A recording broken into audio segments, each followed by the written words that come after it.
Bom, a gente volta a fazer contato com a Ana Paula Henkel, como eu prometi. A Ana tem um convidado. Conta pra gente, Ana, quem é? E já pode emendar a primeira pergunta. Estamos contigo, Ana.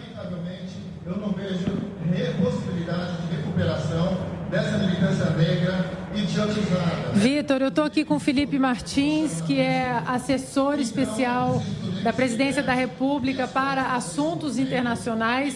A Felipe acompanha tudo que está acontecendo, não apenas nos Estados Unidos, é um especialista também em política americana, mas o Felipe, ele acompanha já há muito tempo o próprio movimento do CPEC nos Estados Unidos e que hoje está em outros países.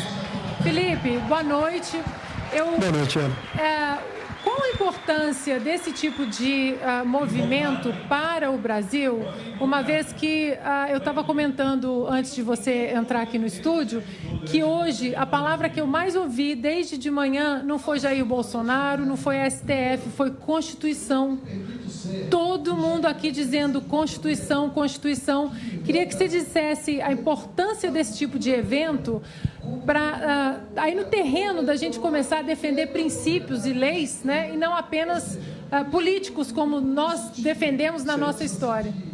Bom, boa noite ao pessoal que está nos assistindo. Eu acredito que a importância do CPEC é única e ainda maior e mais relevante devido ao momento que nós vivemos.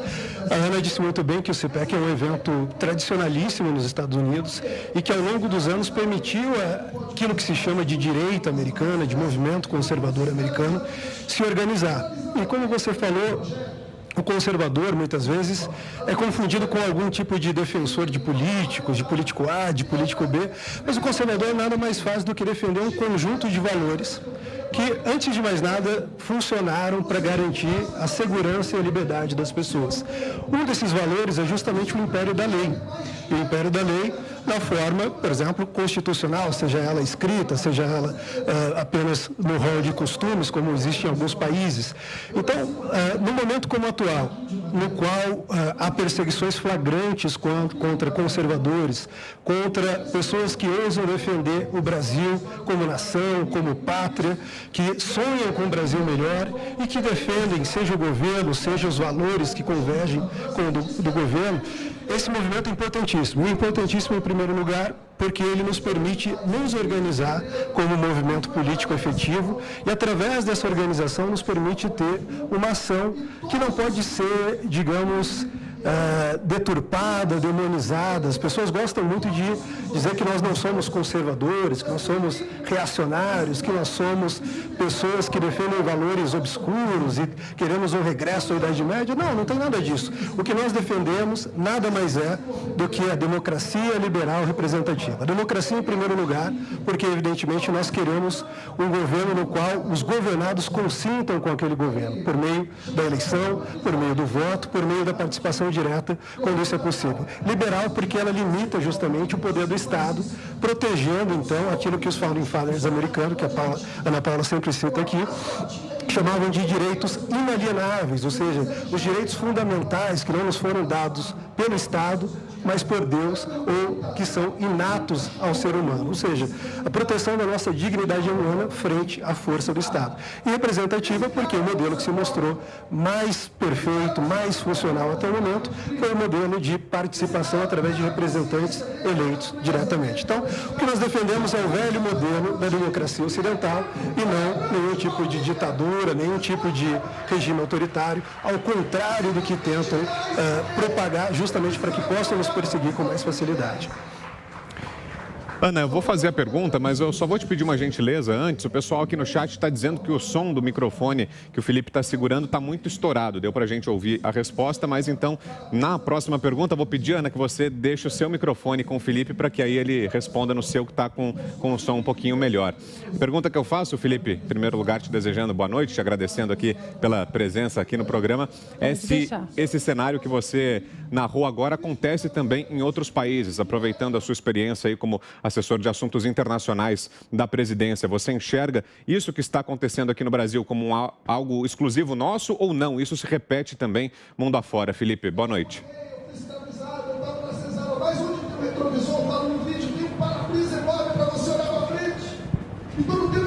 O Vitor perguntou, eu vou repetir aqui, Vitor, porque o Felipe não ouviu. Se tá. Isso que você está vendo aqui no Brasil, né, esse perigo aí, a nossa Constituição, ao que está acontecendo, né, esse cenário de insegurança jurídica, se você, como um analista político, especialmente para assuntos internacionais, se você vê isso só aqui no Brasil ou em algum outro lugar no mundo? Perfeito, Vitor. Olha, o que acontece no Brasil realmente é causa de perplexidade. Veja que eu não pude hoje participar ao longo do dia do evento aqui do CPEC, porque ao longo do dia eu estive justamente reunindo com diplomatas estrangeiros, com representantes de governos estrangeiros, justamente para tentar explicar um pouco melhor o que está acontecendo e o que está se passando no Brasil atualmente. E ali, por exemplo, em almoços com um grupo de embaixadores, eu narrei fato a fato do que acontecia no Brasil e todos eles reagiram com o escândalo. Eles falaram, olha, isso não é império da lei, isso não é o que a gente chama de democracia no mundo civilizado. Se as pessoas estão sendo perseguidas pelas suas ideias, se elas estão sendo censuradas preventivamente, ou seja, se está havendo uma censura prévia, se elas estão sendo perseguidas por crimes de opinião, isso não é compatível com um regime democrático, com uma sociedade civilizada. Evidentemente, há táticas que são utilizadas aqui que também podem ser percebidas em outros lugares. Mas eu diria que o que ocorre hoje no Brasil é bastante único, bastante singular. Em nenhum outro lugar do mundo nós temos uma perseguição tão flagrante a um presidente, a um governo e, sobretudo, o que é mais importante, porque o presidente é um agente político e está sujeito a esse tipo de conflito, mas uma perseguição tão flagrante aos seus apoiadores ou mesmo pessoas que simplesmente defendam as mesmas ideias que ele defende. Nós tivemos, desde a eleição de 2018, desde a vitória eleitoral do presidente Bolsonaro, uma série de atos claramente antidemocráticos. Por que isso ocorreu? Ocorreu, em primeiro lugar, porque, ao ser eleito, ao se sagrar vencedor da eleição em 2018, o presidente Bolsonaro colocou em xeque uma série de interesses. Interesses políticos, evidentemente, mas também interesses econômicos. Pensem que ele se elegeu sem um grande marqueteiro, desses que ganham milhões e precisam até de caixa 2, de dinheiro de empreiteira e coisas desse tipo. Então, colocou em xeque toda essa indústria do marketing político. Também colocou em xeque o tempo de TV e a relevância relativa das televisões e da grande mídia, da velha imprensa, nesse processo de coroar alguém como presidente da República, como líder do país. Também colocou em xeque uma série de outros interesses e isso levou a uma reação muito forte. Já em 2018, o Tribunal Superior Eleitoral abriu um inquérito, abriu uma investigação para investigar o uso de disparos em massa, de tecnologia de disparo em massa pelo governo Bolsonaro, pela campanha Bolsonaro. As pesquisas, as investigações concluíram que não só o presidente não utilizou, como quem utilizou foram seus adversários. Fernando Haddad, por exemplo, isso é público. Apesar disso, o inquérito não foi arquivado e volta e meia utilizado para achacar o presidente. Depois disso, nós tivemos a CPMI das fake news.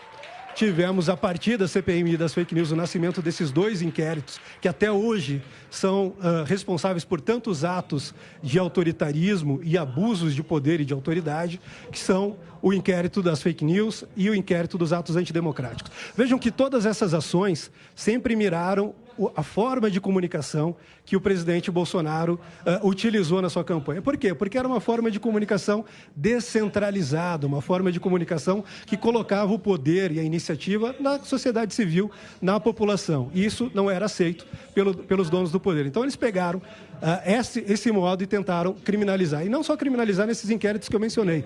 Veja, Ana, que até mesmo no inquérito de interferência na Polícia Federal, que nada tem a ver com comunicação ou com fake news, eles colocaram aí essas teorias e utilizaram aquilo como desculpa para quebrar o sigilo de pessoas, para colocar pessoas na prisão, para fazer uma série de arbitrariedades, desrespeitando todos os preceitos do devido processo legal, seguindo ali regras absolutamente parecidas com que governos autoritários seguem ao redor do mundo. Então, isso se mostrou agora mais recentemente na CPI da Covid, que também não tinha nada a ver com comunicação. Você foi citado, eu fui citado algumas vezes, ganhei deles ali uma quebra de sigilo sem igual. Os próprios agentes da Polícia Federal, da BIM, enfim, amigos com quem eu converso, dizem que nunca viram uma quebra de sigilo como aquela.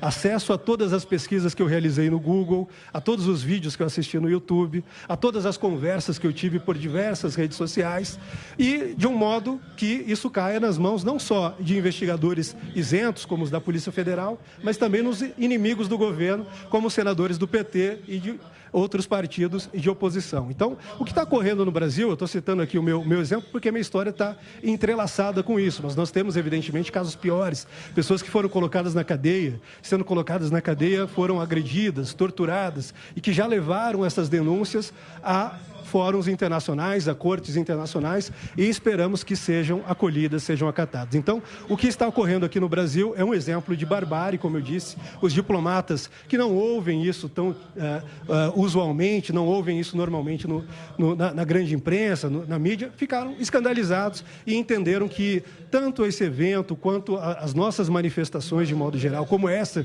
que ocorrerá no dia 7 de setembro, são, na verdade, manifestações pela liberdade, pelo império da lei, pelos direitos fundamentais, em defesa da Constituição e não em defesa de qualquer tipo de arbitrariedade ou autoritarismo. A gente segue nosso giro, então. José Maria Trindade faz mais uma pergunta e a Ana repassa ao Felipe Martins. Você, Zé? Certo. Ô, Ana, eu queria saber sobre a sanção do presidente Jair Bolsonaro da nova Lei de Segurança Nacional, só para ele comentar.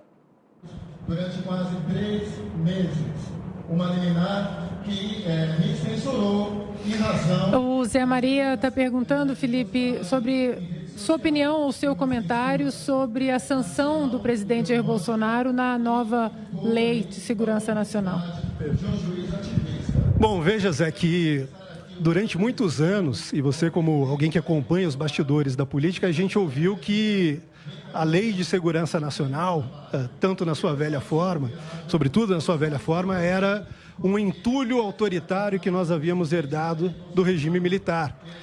E tão logo nós chegamos ao poder, tão logo um capitão da reserva, um militar identificado tanto com os militares chegou ao poder, não foi ele que se valeu desse instrumento para perseguir os seus adversários políticos. Pelo contrário, desde o início ele deixou claro que condenava esse uso, sobretudo o uso seletivo dessa lei. Mas a oposição foi além, não apenas usou esse instrumento para justificar prisões, até mesmo prisões de deputados federais que gozam ali de imunidade material e, portanto, proteção de opiniões, palavras e assim por diante, mas propuseram a criação de uma nova lei. E uma lei que fosse adequada à perseguição que eles desejam empreender nos dias atuais, tentando tipificar ali, portanto, muito vagamente, por exemplo, o crime de fake news, de propagação de informações falsas em massa. Ora, eu mesmo fui alvo de inúmeras fake news. Vocês devem ter acompanhado, inúmeras vezes saíram notícias em grandes veículos de comunicação que eu havia sido demitido, ou que eu seria demitido. Isso até o momento não aconteceu. E o que a gente vê nisso é sempre aquele uso seletivo. Nenhum desses veículos que noticiaram que eu tinha sido demitido terão qualquer tipo de problema. Porque o alvo dessas notícias falsas, ou mesmo crimes contra a minha honra, foi alguém que eles não gostam, alguém que coopera com o presidente Bolsonaro, que atua junto ao presidente Bolsonaro. Então, eles sempre aplaudem esse uso. Agora, quando isso é utilizado contra nós, está tudo bem, contra eles jamais será usado. E há uma série de outros exemplos que tornam as coisas muito vagas e muito amplas e que permitiriam aquilo que em regimes autoritários se chama de selective enforcement.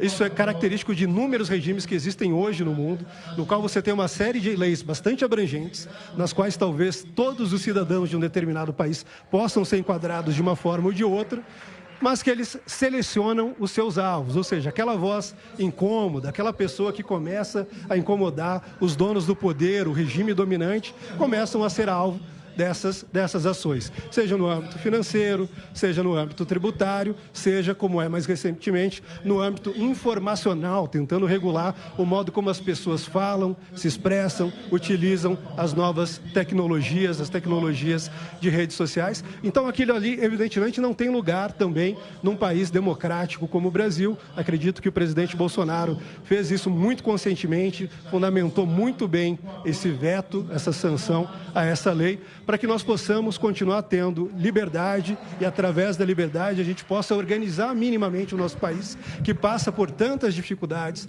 tantas crises, e através de um debate político correto, saudável, com representantes de todas as esferas políticas, a gente possa chegar numa situação em que o Brasil seja um país melhor e que nos orgulhe um pouquinho mais.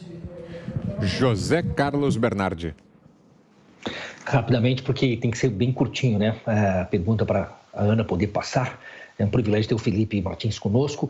O Felipe Martins é um assessor especial do presidente para assuntos internacionais. Eu queria saber do Felipe Martins como é que ele vê o grau de conhecimento do presidente Bolsonaro a respeito de geopolítica, principalmente sobre China. Vai chamar de branca de neve? É mesmo?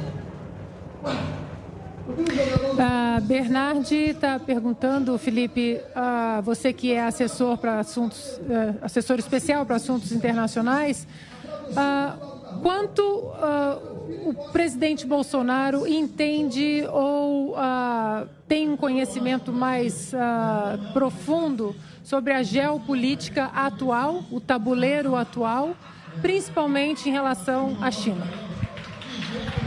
Perfeito. Excelente pergunta. Eu acredito que o presidente Bolsonaro, já na sua campanha, fez do elemento internacional um elemento central nas eleições de 2018. Vejam que era algo muito popular falar sobre Venezuela, falar sobre Cuba, falar sobre o Foro de São Paulo, falar sobre os exemplos também de países nos quais nós poderíamos nos espelhar. Então, o presidente Bolsonaro, ali no preparativo para a sua campanha em 2018, ele fez um conjunto de viagens. Dentre essas viagens, eu poderia destacar aqui uma viagem a Israel, outra viagem que ele fez aos Estados Unidos da América, onde ele conversou ali com uma série de pessoas, viu em loco exemplos de boas práticas que poderiam ser aplicados aqui. Ele também viajou no bojo dessas viagens a Taiwan, para visualizar ali o sistema de educação taiwanense e também conhecer a realidade de Taiwan frente ali, então, a Pequim.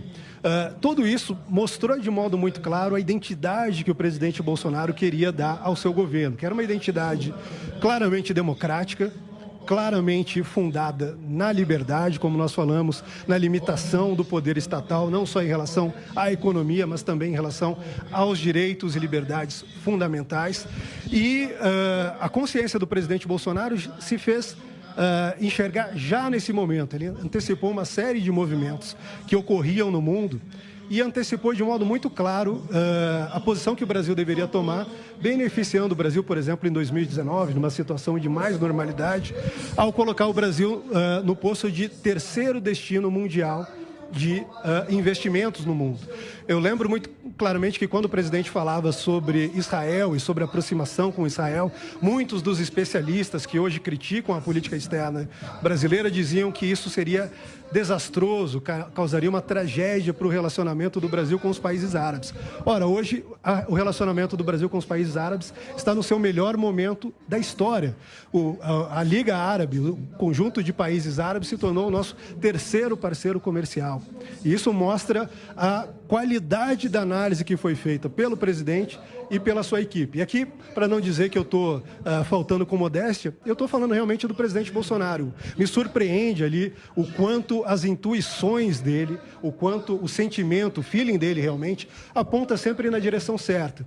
E aí, quando ele falava na campanha, por exemplo, que a China não estava comprando no Brasil, mas estava comprando o Brasil, ele pronunciava o tipo de relacionamento que ele queria ter com a China, que era um tipo de relacionamento pautado no respeito mútuo, onde a China fosse respeitada, evidentemente, pelo Brasil, como nós sempre respeitamos e seguiremos respeitando, mas que também a China nos respeitasse, entendesse qual é o nosso sistema, o nosso regime, as nossas prioridades e, respeitando, nós pudéssemos ter um relacionamento de mais qualidade. Veja que em 2019 nós fizemos uma muito bem-sucedida viagem à China, onde diversos instrumentos foram assinados, onde diversos avanços que eram tentados durante anos e anos por outros governos que nos sucederam eram tentados, foram assinados. Por quê? Porque o presidente negociou de uma posição de força, tirou, digamos, aquela situação de conforto que havia antes. Então, o presidente Bolsonaro, podem ter certeza disso, ele tem plena consciência do jogo geopolítico, ele entende o papel que cada uma das grandes potências desempenha hoje no mundo, ele entende os riscos que significa para o sistema internacional, em particular para o Brasil, as mudanças por que passa um sistema internacional, quando nós temos uma potência em ascensão, sobretudo uma potência que não tem identificação tão clara com os nossos valores, que são esses valores do CIPEC, de liberdade, de defesa da democracia, todos os riscos que isso representa. Agora, evidentemente, o presidente é uma pessoa muito pragmática. Nós não temos nenhuma ambição de promover mudanças de regime, de dar palpite em questões domésticas na China. Tudo que nós queremos e exigimos é que nós também sejamos respeitados e que não haja interferências, como infelizmente tem havido no passado recente. E para fecharmos, pergunta de Guilherme Fiuza. Bom, boa noite, Felipe. Eu vou perguntar para a Ana, que ela está passando para o Felipe, né? Mas, enfim, a pergunta para o Felipe é a seguinte. Ana, como você disse, nós temos esse ótimo diálogo, né, sobre essas denominações como o conservadorismo, né? E eu sempre alerto que, sim, serve para mobilizar, digamos assim, como nessa situação em que vocês estão, mobilizar em torno de valores e tal, mas também serve para estigmatizar.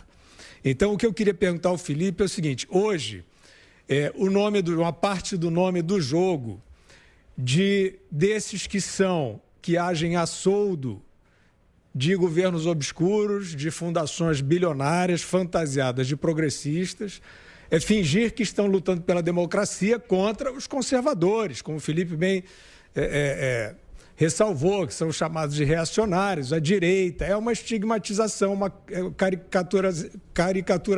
caricaturização. Desculpe. A pergunta é a seguinte, Ana e Felipe: a mudança de poder nos Estados Unidos se deu, em boa medida, por este jogo que eu acabei de descrever. Forças muito expressivas, né, de governos obscuros, de fundações bilionárias, bancando uma pressão contra um determinado governo que acabou perdendo nas circunstâncias que a gente sabe. Como é para o Brasil hoje lutar pela sua democracia, tendo os Estados Unidos, que sempre foi um grande fiador da liberdade da democracia no Brasil, com esta administração que sai correndo do Afeganistão? O homem contra a mulher, o negro contra o branco. Nós precisamos entender que... Vamos lá, Fiuza. A pergunta do Fiuza é o seguinte: ele fez um breve comentário em relação... Nós temos algumas divergências, né, com o Fiuza em relação a colocar certas etiquetas, né, conservadores, liberais, progressistas, e ele acha que, assim como essas etiquetas têm um lado positivo, como agora essa mobilização toda em relação, em volta de temas liberais, liberdade, também tem um lado negativo da estigmatização, né? Tanto é que hoje nós temos visto aí, como você mencionou, uma perseguição exatamente a essas etiquetas. E aí Fiuza estende essas etiquetas aos Estados Unidos da América e pergunta que dentro do próprio governo Donald Trump, da eleição do ano passado, agora vencida por Joe Biden, houve muito do jogo aí globalista em cima dessas etiquetas de conservadores nos Estados Unidos. E que por causa disso, como você vê esse cenário agora com um presidente mostrando aí inepto, né, nos Estados Unidos, com uma saída vergonhosa do Afeganistão, como você está vendo isso em relação aos Estados Unidos e aqui no Brasil? Perfeito.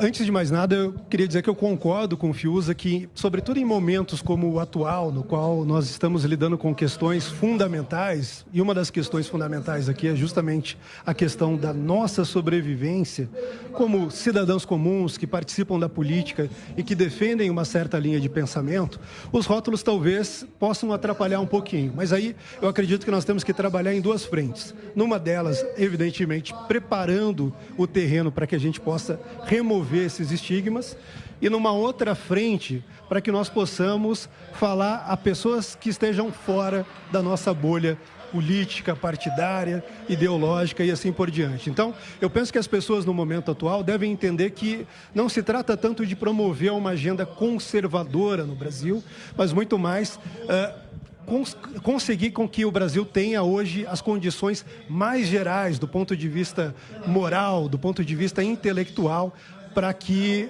nós sejamos um país minimamente civilizado. E nesse sentido, por exemplo, para o movimento do dia 7 de setembro, com o qual eu não sou associado, daria um recado, uma sugestão até.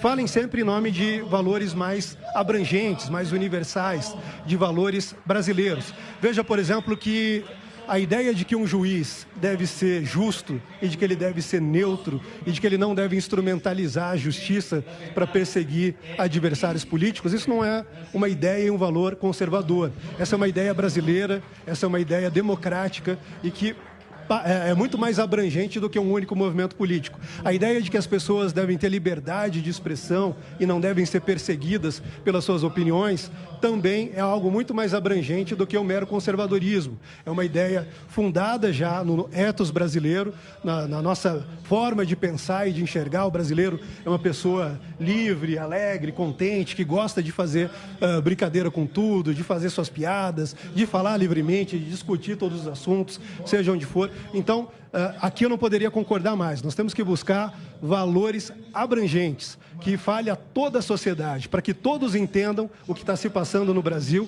e possam se juntar a nós, de modo que a gente tenha mais força para fazer frente, de modo pacífico, evidentemente, de modo democrático, a esse autoritarismo e esse abuso de poder do qual nós estamos sendo vítimas. Quanto aos Estados Unidos, quanto ao relacionamento com os Estados Unidos, eu, como representante do governo, vou me restringir a falar que nós temos ainda com os Estados Unidos, independentemente de quais sejam as diferenças e dos momentos políticos que nós vivemos, uma convergência geopolítica muito grande. E com essa convergência nós temos uma grande comunhão também de interesses. Temos muitos interesses em comuns. Quando nós falamos, por exemplo, desses valores mais universais, quando nós falamos dessas liberdades mais fundamentais, isso é algo que mesmo hoje nos Estados Unidos pode ser facilmente compreendido.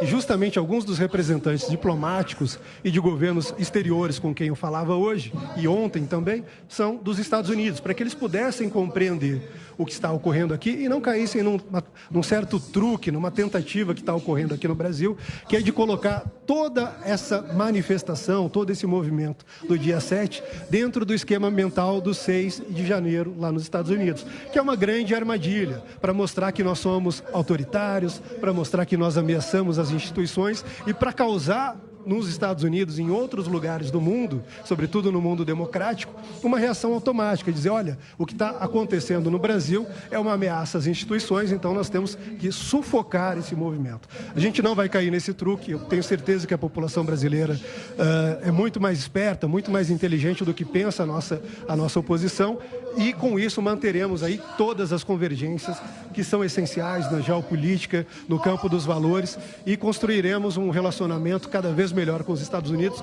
apesar das possíveis diferenças que possa existir entre os governos. Como eu disse, eu vou me restringir a falar isso porque não seria de bom tom, como representante do governo, comentar decisões e escolhas de governos alheios, sobretudo decisões domésticas. Ana, transmita aí ao Felipe nosso agradecimento em nome de toda a equipe pela entrevista, por essa conversa aqui no programa. E bom trabalho para você, boa sequência de trabalho aí no CIPEC. O Augusto está por aí também, né? A gente viu até mais cedo ele ali atrás no telão, né? Fazendo a participação dele. Bom trabalho para vocês e obrigado ao Felipe. Até semana que vem, Ana. Volto a chamar aqui o presidente do PTB de São Paulo, também é vice-presidente Obrigada, Vitor. Aqui todos no estúdio agradecendo, deixando um abraço, agradecendo a presença aqui, Felipe. Muito obrigada. E bom descanso aí em São Paulo. Eu ia falar aí no Brasil, mas eu estou no Brasil, aí em São Paulo. Bom descanso, Vitor, Fiuza, Zé, Bernardi. Nossa audiência é maravilhosa. Qualquer notícia daqui amanhã eu coloco nas minhas redes sociais. Bom descanso, boa noite e até segunda-feira. Combinado. Valeu, Ana. Um beijo. Para o intervalo agora.